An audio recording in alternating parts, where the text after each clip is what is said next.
आज दुनिया भर में ना हर हर जगह पे अलग अलग तरीके की पैरानॉर्मल एक्टिविटीज़ होती है। एक बार लोगों को अगर पता चल जाए कि उनके इर्द गिर्द लाइक कोई ना कोई ऐसी चीज़ें हैं, तो वो दिन में वहाँ पे सो नहीं पाते, दोपहर में वहाँ पे रह नहीं पाते, घर पे रहते हैं तो उनको हर वक्त ऐसा लगता रहता है कि मेरे आसपास कोई तो घूम रहा है। लोग सोचिए ना, अपने खुद के घर पे नहीं रह पाते इस डर के मारे कि हमारे आसपास भूत प्रेत हैं। लेकिन सबसे बड़ी मिस्ट्री क्या होती है पता है? कि जब वो कहते हैं कि मैंने एक भूत को देखा है या फिर मैंने किसी पैरानॉर्मल चीज़ को देखा है, क्या वो उन्होंने सच में देखा है? ये एक थॉट ना हमेशा आता है हम अपने दिमाग में।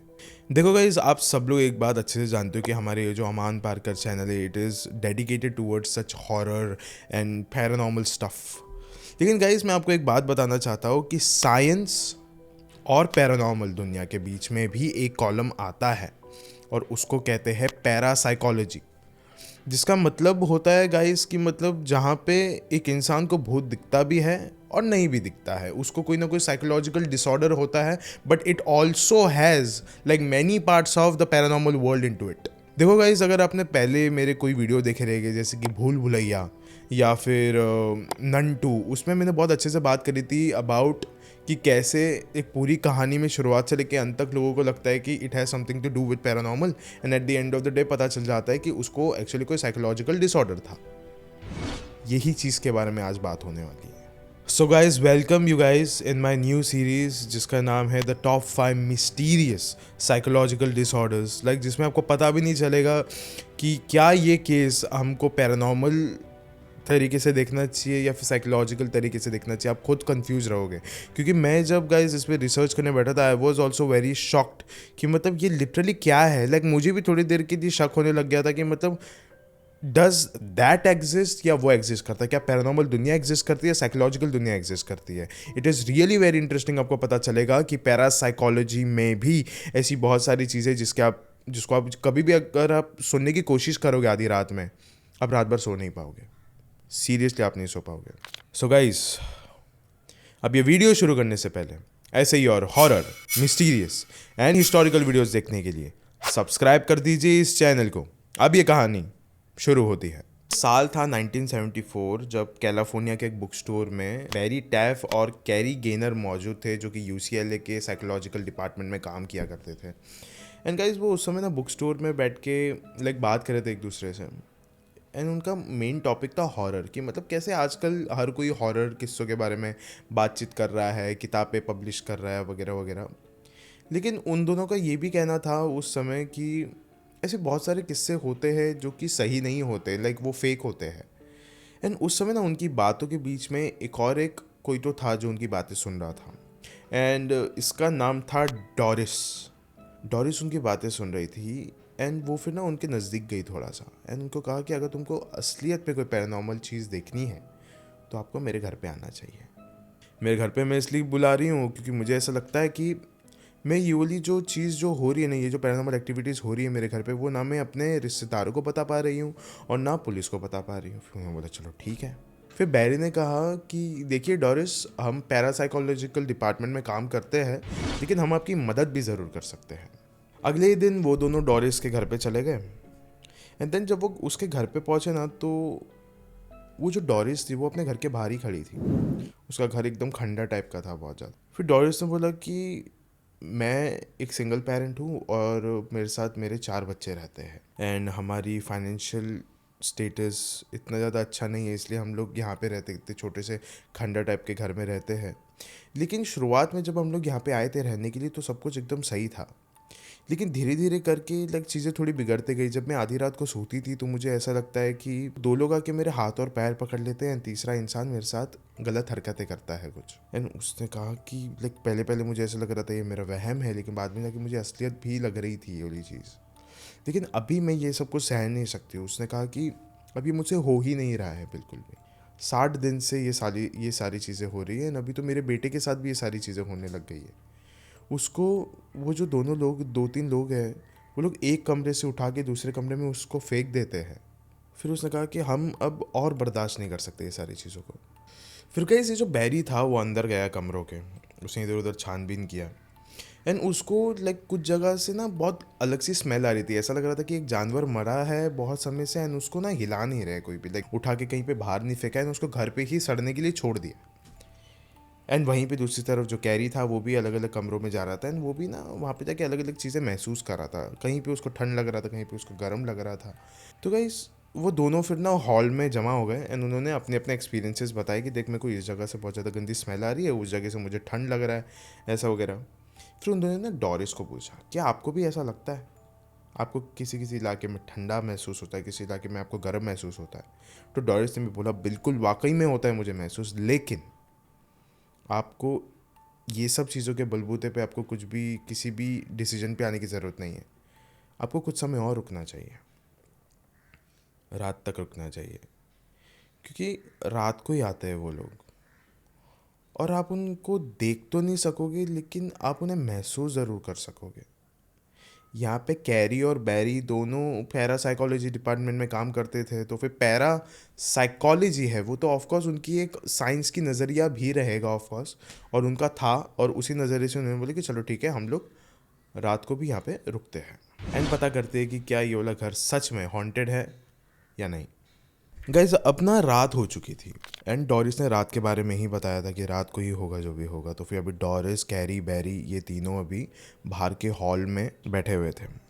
जो बाकी सारे 4 बच्चे थे वो एक ही कमरे में उनको बिठा के रखा था, क्योंकि वो बच्चे भी बहुत ज़्यादा डरे हुए थे, उन्होंने दरवाज़ा एकदम टाइटली लॉक किया हुआ था। वो तीनों अभी बाहर बैठे हुए इंतज़ार कर रहे। डॉरिस ने डर के मारे एक जो चादर है वो अपने ऊपर रखी हुई थी उसने, कि वो देख नहीं सकती थी ये सब चीज़ें। एंड कैरी और बैरी तो बहुत ज़्यादा एकदम चिल थे, उनको लग नहीं रहा था कि कुछ होने वाला है वगैरह। लेकिन ऑल ऑफ अ सडन ना खिड़की के बाहर से वही बदबू वापस से आनी अभी चालू हो गई थी, सारे कमरों में फैल रही थी। धीरे धीरे करके घर में ना एकदम ठंड का माहौल हो गया था अभी, जबकि मौसम ठंड का था नहीं। और अभी ना धीरे धीरे करके जो लाइट्स है ना वो बंद चालू होने लग गई थी, इट वॉज फ्लिकरिंग। फिर उसके बाद जो डॉरिस थी उसने अभी चिल्ला के कहा कि बस मैं अभी और नहीं सह सकती तुम लोगों को, उसे ऐसा कहा। वो बर्दाश्त नहीं कर पा रही थी किसी तो चीज़ को। है अभी बैरी और कैरी के भी ना हाव भाव बहुत ज़्यादा बदल के आते थे, वो लाइक कि मतलब शायद से डॉरिस जो भी कह रही थी वो सब कुछ एकदम सच है, हमने अभी देख लिया इस चीज़ों को। फिर उसके बाद बैरी और कैरी ने कहा कि चलो ठीक है ये वाला केस हम लेते हैं and I don't think so कि हम लोग को डॉरिस को यहाँ पे रखना चाहिए, हम इसको यूनिवर्सिटी में लेके जाते हैं। लेकिन फिर भी हम कल यहाँ पे अपनी पूरी टीम के साथ आएंगे और पूरी टीम के साथ ही हम इस घर पे कदम रखेंगे। अगले दिन बैरी और कैरी वो लोग अपने टीम मेंबर्स के साथ पहुँच गए थे वहाँ पे, अपने यूनिवर्सिटी के टीम मेंबर्स के साथ। घर पे पहुँचे, सबको हॉलवे में बिठा दिया था, सारे गैजेट्स को उन्होंने लगा दिया, सारे कैमरा को वहाँ पे लगा दिया था। डॉरिस को उस कमरे में जाके रख दिया था जहाँ पे उसके साथ सबसे ज़्यादा गंदी हरकतें और पैरानॉर्मल एक्टिविटीज़ होती है। सब चीज़ें अभी शुरू हो गई थी, कैमरा कैप्चर करना चालू कर दिया था सब चीज़, लेकिन कैमरा में अभी तस्वीरें भी मिल रही थी।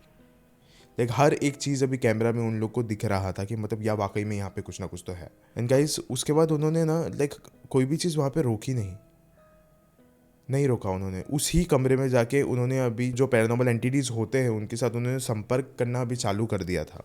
एंड उस वक्त ना डॉरिस ने कहा था कि हाँ ये तीनों लोग अभी यहीं पे मौजूद है, ये लोग बस ना तुम लोगों का निकलने का इंतज़ार कर रहे हैं, तुम लोग जैसे निकलोगे ये लोग वही करेंगे जो ये लोग हर रात को करते हैं। ये सब कुछ होने के बाद फिर जब कैरी आगे की इन्वेस्टिगेशन कर रहा था उसको बार बार ऐसा लग रहा था कि उसके पीछे कोई तो खड़ा है, लेकिन वो डर नहीं रहा था इन चीज़ों की वजह से, क्योंकि यही उसका काम है। पूरे घर में लोग अभी घिरे हुए हैं, लेकिन फिर भी उसको ऐसा लग रहा था कि उसके पीछे स्पेशली कोई तो मौजूद है। जो वो पीछे पलट पलट कर दिख रहा था, पीछे तो कोई था नहीं, लेकिन अभी उसको ऐसा लग रहा था कि अभी एक बंदा तो है ही ऑलरेडी उसके साथ, लेकिन अभी और 2 लोग वहाँ पे मौजूद हो चुके हैं। लेकिन वो हर बार जब भी मुड़ता था ना तो वहाँ पे सिर्फ डॉरिस ही होती थी और कोई नहीं। एंड गाइस फिर जब ये बैरी की बात आई, जब कैरी ने ये सारी बातें बैरी को बोला तो बैरी ने बोला कि हाँ ये सब चीज़ें मेरे साथ भी हो रही थी, लेकिन जब भी सामान इधर उधर गिर रहा था, सब चीज़ें हो रही थी, तब उस वक्त डॉरिस ही वहाँ पे मौजूद होती थी। वहाँ पे कोई कभी खाली कमरे में मैंने ऐसा देखा नहीं कि खाली कमरे में कुछ भी हो रहा है। डॉरिस जब होती है तभी ये सब कुछ होता है। ऐसा लगता था कि डॉरिस इज़ पोजेस्ड, क्योंकि जब डॉरिस उन दोनों को देखती थी, कैरी को देखती थी, तो उसमें वो एक बहुत ही वियर्ड सी स्माइल देती थी, बहुत ही ज़्यादा वियर्ड सी स्माइल। उन दोनों को भी काफ़ी वियर्ड लगने लगा। उनको लगा अभी सिर्फ 2 ही चांसेस है, या फिर डॉरिस खुद पोजेस्ड है या फिर इस घर में ही कुछ ऐसा है जो कि सिर्फ डॉरिस को चाहता है। ये पूरा इन्वेस्टिगेशन कुछ 10 हफ्तों तक चला लाइक हर रोज़ वहाँ उस घर में लाइक आते थे पैरानॉर्मल इन्वेस्टिगेटर्स, वो लाइक जो पैरासाइकोलॉजी के लोग थे वो लोग आते थे, कैमरा को वहाँ पे इंस्टॉल करते थे, गियर्स को लगाते थे, हर रोज़ उनको कुछ ना कुछ चीज़ मिलती थी वहाँ पे। लेकिन वही चीज़ डॉरिस को हमेशा वहाँ पे होना मौजूद होता था। लेकिन गाइस ये चीज़ ना बहुत टाइम तक होते रही है ना, अभी ना ये चीज़ें ना बहुत ज़्यादा बोरिंग लगने लग रही थी टू डॉरिस। लेकिन वो जहाँ पे भी जाती थी उसके साथ ये होता था। उसने अपना घर भी बदल दिया था, घर भी बदल दिया था उसने। लेकिन वो जिस भी घर पे जाती उसके साथ यही सारी चीज़ें होती, वो आत्माएं उसका वहाँ पे भी पीछा करती। ये चीज़ें कभी भी ख़त्म नहीं होती हैं। धीरे धीरे करके डॉरिस का भी अभी आता पता एकदम फुल लापता हो गया था, लाइक वैवशी किसी को भी नहीं पता था। फिर उसके बाद धीरे धीरे करके ये वाली जो बात थी वो अभी मीडिया में आने लग गई थी। मीडिया में आने के बाद अब ऐसा होता गाइस कि सब लोग अभी इसके बारे में जानने लग गए थे कि कैलिफोर्निया में एक ऐसा घर है जहाँ पे आत्माओं का वास है। वो देख के लोग बहुत ज़्यादा घबरा रहे थे। सो गाइस इसको ऐसा भी कहा जाता है कि ये पैरानॉर्मल दुनिया का one of the most famous cases में से भी एक है। इस पे कहानियाँ लिखी गई है, इस पे किताब लिखी गई है, इस पे एक मूवी भी बनाई गई है। एंड गाइस ये जो केस है वो 1974 का है, जैसे मैंने आपको पहले बताया। लेकिन 4 दशकों बाद एक पैरानॉर्मल इन्वेस्टिगेटर ने बताया था कि मैं इस पूरे केस को झूठा साबित कर सकता हूँ। उसने दावा किया था इस चीज़ का। सबसे पहली बात कि कैरी और बैरी के अलावा जितने भी इंपॉर्टेंट लोग इस केस से जुड़े हुए थे वो सब लोग मर चुके थे। तो फिर उनके अलावा कोई भी प्रूफ अभी मौजूद नहीं था उस जगह पे। अभी गाइस एक बात थी कि वो जो गियर्स थे ना, जो भी इक्विपमेंट्स थे वो बहुत ज़्यादा पुराने थे। वो जो भी इक्विपमेंट्स थे, पहली बात तो वो जो फोटोज़ मिली थी गाइस, वो कोई भी दावा नहीं करते कि यहाँ पे कोई प्रेतात्मा है अभी मौजूद। बस उसमें कुछ कुछ ऐसी ऐसी चीज़ें दिखती थी जो कि ऐसा लगता था कि it's just a camera trick, या फिर ऐसा लगता था कि हाँ ठीक है यहाँ पे शायद से कुछ तो वार्मथ दिख रहा है। लेकिन वो फिर भी दावा नहीं करता था कि यहाँ पे कुछ है। लेकिन गाइस तीसरी और सबसे इंपॉर्टेंट चीज़ मालूम है क्या थी इस केस की? वो थी डॉरिस का इतिहास। उसका जो पास था वो बहुत ज़्यादा ख़तरनाक था। बचपन से लेके उसने अपने अभी प्रेजेंट टाइम तक उसने बहुत ज़्यादा गलत गलत चीज़ें देखी है। वो उसको बहुत ज़्यादा ट्रॉमा रहा है ज़िंदगी भर। वो बहुत ज़्यादा लाइक बचपन से ही वो कंजप्शन करती थी, अल्कोहल का कंजप्शन करती थी, बहुत सारी चीज़ों का उसने कंजप्शन किया है। मतलब बहुत सारी चीज़ों से वो एडिक्टेड थी। लेकिन गाइस यही चीज़ है जो इस केस को ना अभी बहुत ज़्यादा वीक बना देता है। क्योंकि गाइस सोचिए कि एक इंसान है जो कि पास्ट ट्रॉमा से गुजर रहा है। So that makes that person a PTSD का शिकार, जिसको अपने पास के किसी ट्रॉमा का एक बहुत ज़्यादा इफेक्ट आ गया है, उसका एकदम गहरा सदमा है। उसके साथ साथ वो एक ड्रग एडिक्ट है। तो उसके साथ साथ वो इंसान लाइक ऐसी ऐसी हरकतें करता रहेगा। मतलब सोचिए ना, वो जिस भी घर पे जाएगी उसको वो 3 लोग दिखेंगे। क्या उसको वो 3 लोग दिखते थे या फिर उसने वो कैरेक्टर ही अपने मन में बना लिया था? सोचिए। एंड गाइस एक चीज़ थी जो कि ऐसा दिखने में आता था कि लाइक डॉरिस को सिर्फ पैसे चाहिए थे और थोड़े बहुत फेम चाहिए थे, जो कि उसको एक्चुअल में मिल भी रहा था। एंड उसके बाद वो गायब हो गई। लेकिन गाइस अब एंड में ना लाइक एक्चुअली किसी को भी नहीं पता कि क्या सही में उसके साथ कोई ऐसी लाइक पैरानॉर्मल एक्टिविटी हुई थी या फिर वो सिर्फ और सिर्फ एक साइकोलॉजिकल डिसऑर्डर का शिकार थी। आपको क्या लगता है? आज इस वीडियो के अंत में ना गाइस मैं आपको बस यही कहना चाहूँगा कि ऐसा कई बार होता है कि एक इंसान पैसों के तलाश में ऐसी बहुत सारी चीज़ों के पीछे भागने लग जाता है, दौड़ने लग जाता है, जो कि उसकी पूरी ज़िंदगी ख़राब कर सकती है। जैसे कि यहाँ पे जो डॉरिस का केस था वो भी कुछ वैसा ही था। पैसे तो थे नहीं उसके पास, 4 बच्चों को संभालना था। उसने बहुत बार शादियाँ की लेकिन उसकी शादियाँ सक्सेसफुल नहीं हुई। तो फिर उसने ये वाला रास्ता आजमा लिया होगा शायद से। अभी भी मैं आपको यही कह रहा हूँ, शायद से। क्योंकि कभी बार ऐसा होता है ना कि आप बस सोच रहे हो उन चीज़ों के बारे में, आप सिर्फ नकल कर रहे हो उन चीज़ों के बारे में कि हाँ मेरे साथ कुछ पैरानॉर्मल हो रहा है, एंड अगले दिन गेस व्हाट, आपके सामने ही एक प्रेतात्मा खड़ी होगी। जितना सोचोगे उतना ज़्यादा इस दुनिया के आप नज़दीक आते जाओगे। हो सकता है कि अभी ये वाला वीडियो ख़त्म होने के बाद आपके साथ भी कुछ ऐसा हो सकता है। हो सकता है।